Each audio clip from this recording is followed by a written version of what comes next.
Morning बच्चों, आज मैं कक्षा 8 के अध्ययनों का बीजीय व्यंजक एवं स्वर समीकरण पढ़ाने जा रही हूँ। इसको हम इंग्लिश में कहते हैं एल्जेब्रिक एक्सप्रेशन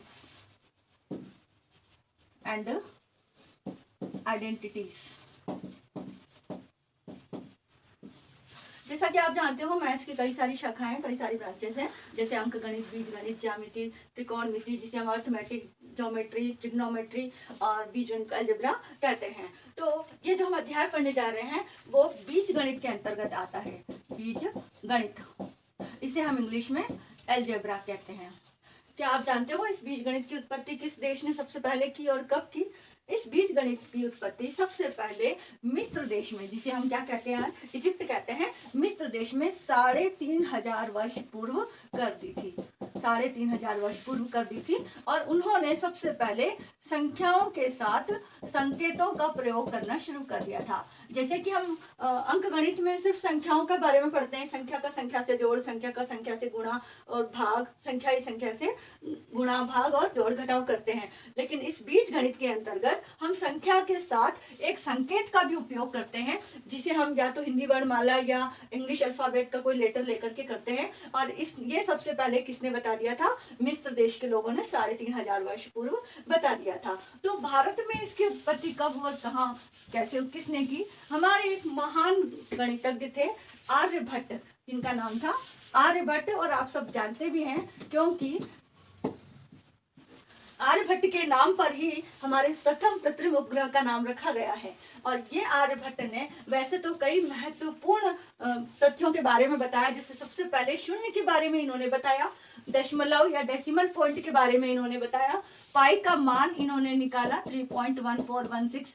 तो इन तथ्यों को बताने का श्रेय आर्यभट्ट पर को जाता है। ऐसे ही इन्होंने सूर्य ग्रहण और चंद्र ग्रहण के बारे में भी बताया कि हमारे भारत में सबसे पहले ये धारणा थी कि जो दो राक्षस हैं हमारे, राहु और केतु, वो सूर्य को निगल जाते तो सूर्य ग्रहण लगता है और चंद्रमा को निगल जाते तो चंद्र ग्रहण लगता है। तो हमारे आर्यभट्ट ने बहुत साल पहले ही इन्हें बता दिया था, करीब आज 5वीं सदी में ही इन्होंने बता दिया था कि नहीं, ये धारणा गलत है। जब पृथ्वी और सूर्य के चारों ओर चक्कर लगाती है पृथ्वी के चारों ओर चक्कर लगाता है चंद्रमा, जब ये तीनों एक सीध में आ जाते हैं, यानी कि जब चंद्रमा बीच में आ जाता है तब तो सूर्य ग्रहण लगता है, और जब पृथ्वी बीच में आ जाती है तो चंद्र ग्रहण लगता है। तो ये जो इन्होंने बताया था वो सबसे पहले आर्यभट्ट ने बताया था, जबकि इसका श्रेय जा रहा है कोपरनिकस को। कोपरनिकस ने तो आर्यभट्ट के कई साल बाद बताया। कोपरनिकस ने ये बात कई साल बाद बताई, आर्यभट्ट ने तो ये बात बहुत पहले ही बता दी थी। अब आर्यभट्ट ने अपने एक प्रसिद्ध ग्रंथ, इनका एक प्रसिद्ध ग्रंथ था, आर्यभट्ट का एक प्रसिद्ध ग्रंथ था आर्यभट्टीय। आर्यभट्टीय में बीज गणित को समझाने की कोशिश की है। उन्होंने इस बीज गणित में संख्याओं के साथ संकेतों का उपयोग किया है। उन्होंने बताया, उन्होंने बहुत ही इंपॉर्टेंट, एक बहुत ही इंटरेस्टिंग तथ्य दिया है हमें। उन्होंने कहा कि वर्गों व घनों का जोड़ हम एक फॉर्मूले से निकाल सकते हैं। इसमें आपको पूरा, जैसे उन्होंने वर्गों व घनों का जोड़ एक फॉर्मूले के द्वारा बताया। जैसे कि मान लो हमें 1 का वर्ग, 2 का वर्ग और 3 के वर्ग को जोड़ने के लिए कहा है ना। तो उन्होंने एक फॉर्मूला बताया। उन्होंने कहा कि यदि आप 1 का 1 से गुणा करोगे, 2 का 2 से गुणा करोगे और 3 का 3 से गुणा करोगे, और ऐसे ही आपको बहुत सारे 10 तक दे दिए तो आपको बहुत टाइम लगेगा। तो उन्होंने एक फॉर्मूला बता दिया। उन्होंने यहाँ पर एक बताया, मान लो हम वो एक संकेत यहाँ पर दे दिया, हम ले लेते हैं n+1 2n+1 अपॉन 6। ये फॉर्मूला उन्होंने बताया। उन्होंने कहा आप जितने भी अंक तक वर्गों का जोड़ निकालना चाहते हो वहां तक आप उसको संख्या को यहाँ पर रखोगे।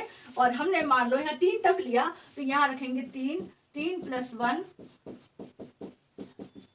अपॉन 6। ये हो गया 3 × 4 × 7 अपॉन 6, तो 3 4 12 और ये 84 अपॉन 6, तो ये हो जाएगा 14। ठीक है, ये आंसर आ जाएगा 14। और यदि आप इसको ऐसे भी निकालोगे 1 × 1 + 2 + 1 + 2 × 2 = 4 + 3 × 3 = 9 और ये आ गया आपका 14। ऐसे भी आ जाएगा। और ये फॉर्मूला सबसे पहले आर्यभट्ट ने बताया था। यहाँ पर इन्होंने एक संकेत लिया था जिसे हम आज एन ले सकते हैं। ठीक है, और इन्होंने वर्गघनों का जोड़ का भी फॉर्मूला दिया। जैसे मान लो हमें घनों का जोड़ करना है, आगे भी ले सकते हो आप, ऐसा कुछ जरूरी नहीं है। हमने मान लो 3 तक ही लिया तो उन्होंने इसका फॉर्मूला दिया है 1 + 2, 1 को हम n ले सकते हैं, n + 1 + n + 2, जितने भी आप लेते जा रहे हो ना, इन सबको आपको जोड़ना है और जोड़कर यहाँ पर उसका वर्ग निकाल देना है। तो ये क्या आ जाएगा आपका, इन सबका योग आ जाएगा। ठीक है, तो n हमने कितना लिया 1 + 2 कितना है हमारा, n + 1 है तो 1 + 1 कितना हो गया 2 हो गया, फिर n + 2 कितना हो गया 3 हो गया, और इसका वर्ग तो ये कितना आ गया आपका 3 + 3 6 आ गया। 6 का वर्ग कितना हो गया 36। ठीक है, अब यदि आप ऐसे भी निकालो इनका तो भी 36 ही आएगा।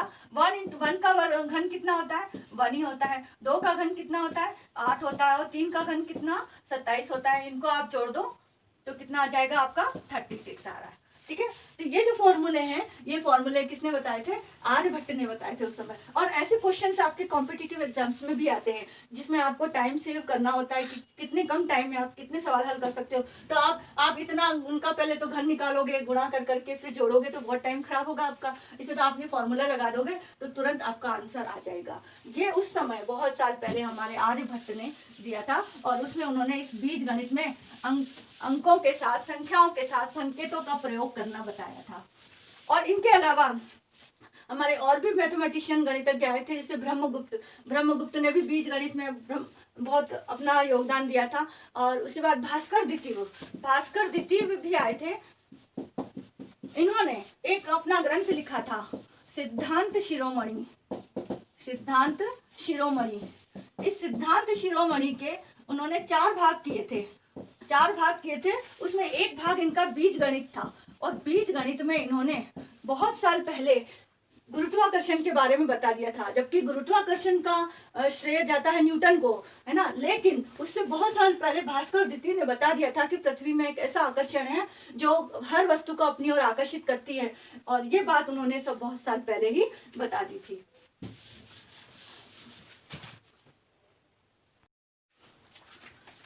अब हम देखेंगे बीज गणित में किसका अध्ययन किया जाता है। बीज गणित क्या है?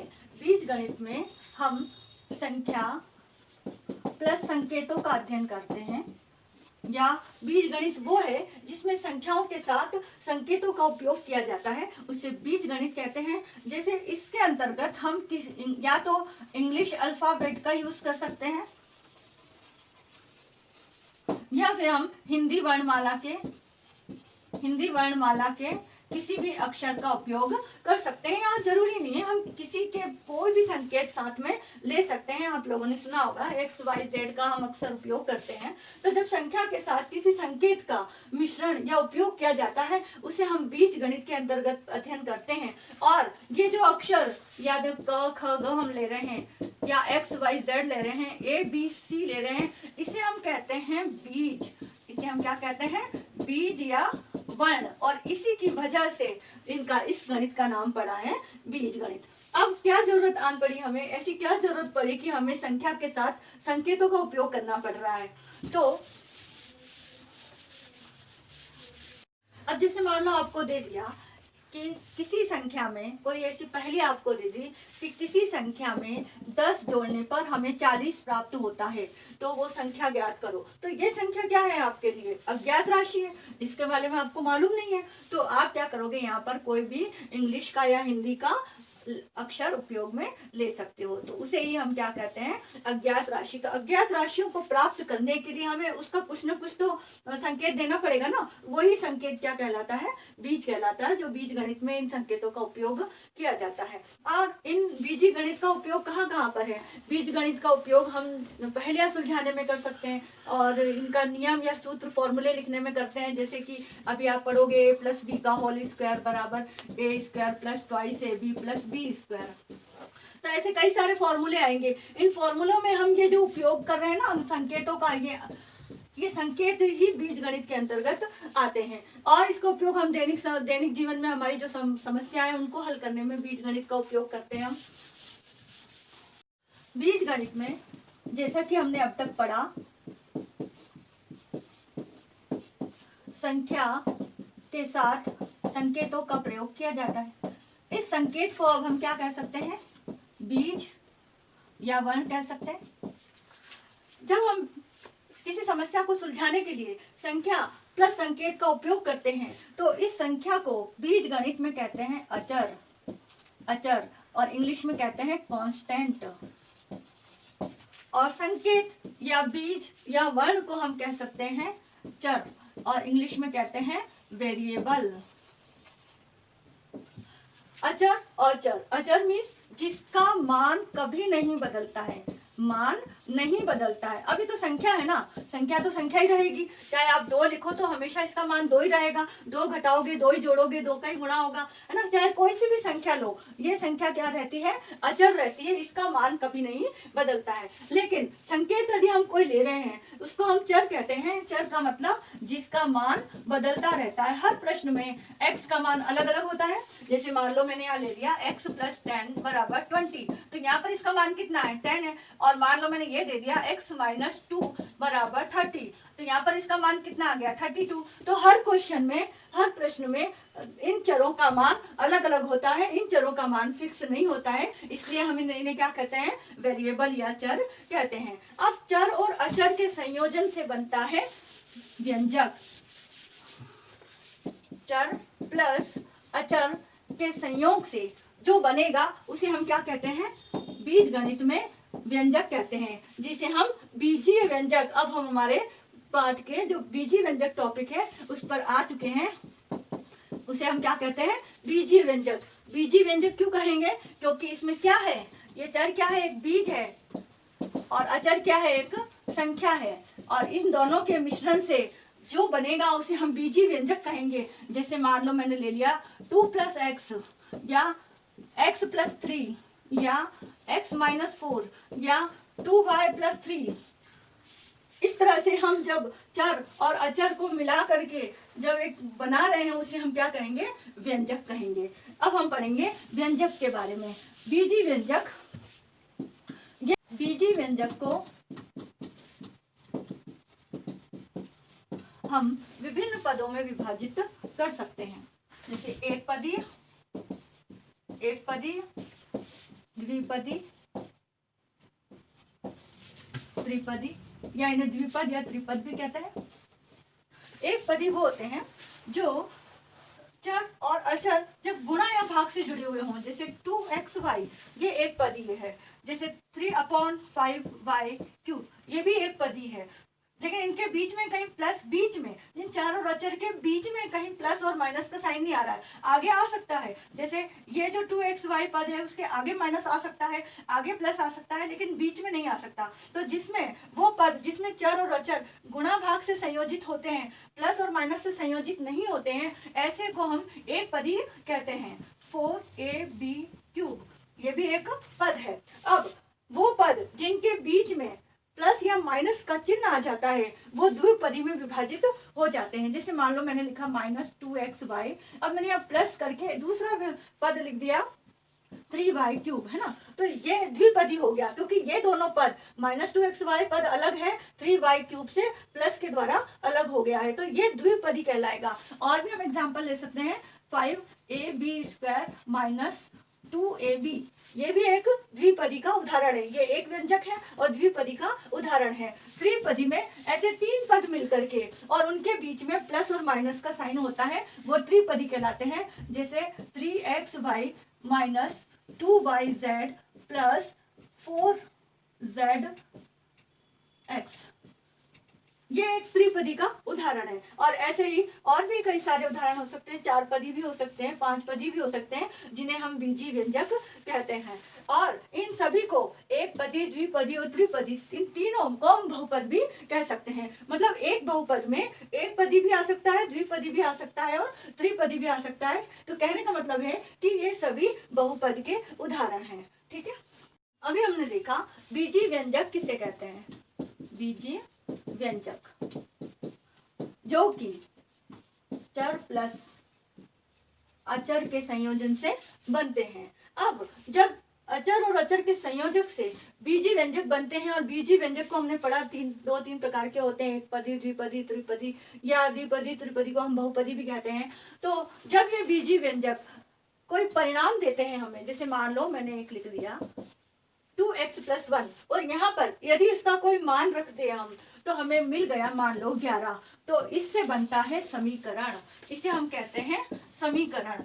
व्यंजकों की सहायता से हम क्या बनाते हैं, समीकरण बनाते हैं। और उस समीकरण में इस x का मान इस समस्या को सुलझाने में हेल्प करता है, मदद करता है। इस x का मान यहाँ पर फिक्स होगा कि जो यहाँ पर आएगा उसको हम 2 से गुणा करेंगे, और उसको हम जब 1 जोड़ेंगे तो हमें 11 मिलेगा। तो समीकरण वो होता है जिसमें हमें कोई परिणाम प्राप्त होता है, परिणाम प्राप्त होता है, और उस परिणाम को प्राप्त करने के लिए यहाँ पर x का मान हमें निकालना होता है। इस समीकरण में दो व्यंजकों के बीच में एक = या बराबर का निशान होता है, और इस बराबर के निशान के बाएं तरफ वाले को हम लेफ्ट हैंड साइड या बायां पक्ष कहते हैं, और इस तरफ दाएं तरफ वाले को हम राइट हैंड साइड या दायां पक्ष कहते हैं। तो चर और अचर की सहायता से हमने व्यंजक बनाए, व्यंजकों की सहायता से हमने पद बनाए, और पदों की सहायता से हमने समीकरण बनाया। यहाँ पर 2 पद मिलकर के हमें 11 परिणाम दे रहे हैं, तो यह एक क्या बन गया, समीकरण बन गया। और ये समीकरण का उपयोग हमारे दैनिक जीवन में कई समस्याओं को सुलझाने में सहायता करता है। हमारी कई समस्याएं जैसे अज्ञात राशियों को निकालने में हेल्प करता है, कई सूत्रों को, फॉर्मूलों को बनाने में हेल्प करता है। तो इस तरह से समीकरण का बहुत ज्यादा उपयोग होता है। अब हम पढ़ेंगे गुणनखंड व गुणांक। तो पदों के गुणनखंड, मान लो एक पद है ये 3xy, पदों के गुणनखंड ज्ञात करो। तो किसी पद में 2 प्रकार के गुणनखंड, या किसी व्यंजक में 2 प्रकार के गुणनखंड होते हैं। एक तो संख्यात्मक गुणनखंड और एक बीजीय गुणनखंड। संख्यात्मक गुणनखंड और एक बीजीय गुणनखंड। संख्यात्मक गुणनखंड जो कि नाम से ही पता चल रहा है, इसमें कितना है, 3 है, और बीजीय गुणनखंड कितना है, x और y है। अब इनके गुणनखंड निकालना है, तो हम सिंपली क्या कर देंगे, जैसे कि आपने अंक गणित में गुणनखंड निकाले हुए हैं। मान लो हमने कोई संख्या ले ली 12, इसका गुणनखंड निकालना है 2, 2 × 12, 2 × और 3 × 3। ये जो 2 और 2, 3 ज्ञात किए आपने, ये क्या है, गुणनखंड है। इन गुणनखंडों का मतलब ये है कि ये जो संख्या 12 है वो इन गुणनखंडों के गुणा करने से प्राप्त हुई है। उसी तरीके से इनके गुणनखंड क्या होंगे, 3 × x × y, है ना। और भी हम उदाहरण देख सकते हैं, जैसे मान लो मैंने ले लिया 18x² y³ z, ये उदाहरण ले लिया। अब इनके गुणनखंड ज्ञात करो। तो पहले हम संख्या का गुणनखंड निकालेंगे, फिर इन चरों का गुणनखंड निकालेंगे। इस संख्या का गुणनखंड तो संख्यात्मक गुणनखंड कहलाएगा, और इन चरों के गुणनखंड बीजीय गुणनखंड कहलाएंगे। 18 का हम यहाँ पर गुणनखंड कर लेंगे पहले। इसका आ गया 2 × 3 × 3। फिर हम करेंगे x की घात 2 है, इसका मतलब हमें इसका 2 बार गुणा करना है। y की घात 3 है, तो इसका मतलब हमें y का 3 बार गुणा करना है, और z एक ही है। तो ये आ गए गुणनखंड, जिसमें इनको संख्यात्मक गुणनखंड और इनको बीजीय गुणनखंड कहेंगे। अब हम देखेंगे गुणांक किसे कहते हैं। अब हम पढ़ेंगे गुणांक। गुणांक को हम इंग्लिश में कोफिशिएंट भी कहते हैं। गुणनखंड को हम इंग्लिश में फैक्टर कहते हैं, और गुणांक को हम कोफिशिएंट कहते हैं। अब ये हमने, मान लो ये कोई व्यंजक है, इस व्यंजक में ये 3x और y से गुणा हो रखा है, x y और 3 से गुणा हो रखा है, और y 3 और x से गुणा हो रखा है। तो इसको भी हम 2 पार्ट्स में डिवाइड कर सकते हैं। एक तो संख्यात्मक गुणांक और एक बीजीय गुणांक। बीजीय गुणांक, संख्यात्मक गुणांक तो हमारा आ गया 3 और बीजीय गुणांक आ गया y, x और y। अब आपको क्वेश्चन आएगा कि x और y का गुणांक क्या है, तो आप बता दोगे 3। और यदि क्वेश्चन आता है 3 का गुणांक क्या है, तो x और y। अब इसमें कोई सा भी दे सकते हैं। आपको मान लो पूछ लिया y का गुणांक बताओ, तो y का गुणांक क्या हो गया, y किसके साथ गुणे में है, 3 और x के साथ, तो यहाँ 3x आ जाएगा। यदि आपको पूछा x का गुणांक बताओ, तो x का गुणांक किसके साथ है, 3 और y के साथ गुणा है, तो यहाँ पर आंसर आ जाएगा 3 और y। और यदि 3 का पूछा है तो आप बता दोगे xy, और xy का पूछा है तो 3। इस तरह से जो आपको पूछा है उसको हटा करके बाकी सबको लिख देना है, क्योंकि वो सब उसके साथ क्या है, गुणांक है। ठीक है, अब हम पढ़ेंगे समान पद व असमान पद। अब देखो पद हमने देख लिया, एक पदी, द्विपदी, त्रिपदी होते हैं। पद में हमने देखा कि मान लो ये मैं कुछ आपको पद दे रही हूँ, 4xy, 3yz, 4ab, 5ba, 12xy, 9, यहाँ माइनस ले लेते हैं, 9yz, 3y², 4a²b, 2ba²। अब ये कुछ मैंने आपको व्यंजक या पद दे दिए, एक पदी का उदाहरण है इसमें। अब देखो इसमें आपको देखना है कि समान पद कौन से हैं, तो समान पदों को हमेशा हमें चरों से ज्ञात करना है, चरों से। कभी भी हमें संख्या नहीं देखनी है इसमें। यदि चर समान तो सब पद क्या हो गए, समान हो गए। इसकी कंडीशन एक ही है कि चर समान होने चाहिए, बस। ना तो संख्या समान होती है, ना ही साइन या चिन्ह समान होते हैं, सिर्फ चर ही समान होते हैं इसमें। चर समान देख लो कौन कौन से हैं, ये तो एक्स वाई और एक ये एक्स वाई, तो ये दोनों क्या है, समान पद में आ जाएंगे। और कोई एक्स वाई दिख रहा है, नहीं दिख रहा। वाई जेड और दिख रहा है आपको, ये वाई जेड। भले यदि यहाँ माइनस लगा हो तो माइनस और प्लस भले ही अलग अलग हो, संख्या भले ही अलग अलग हो, सिर्फ चर समान होने चाहिए तो वो समान पद कहलाते हैं। और यदि चर समान नहीं है तो वो असमान पद कहलाते हैं। जैसे 3y² का कोई समान पद यहाँ पर नहीं है, -4a² का कोई समान पद 2ba², ये है। अब देखो इसमें आप देखो b पहले है, a² बाद में है, या a की घात 2 बाद में है, और यहाँ पर a² पहले b बाद में, लेकिन पद तो समान है ना, क्योंकि चर पर a चर पर भी घात 2 है, यहाँ पर भी a की घात 2 है, b यहाँ पर है, b यहाँ पर है, इस पर कोई घात नहीं है, एक।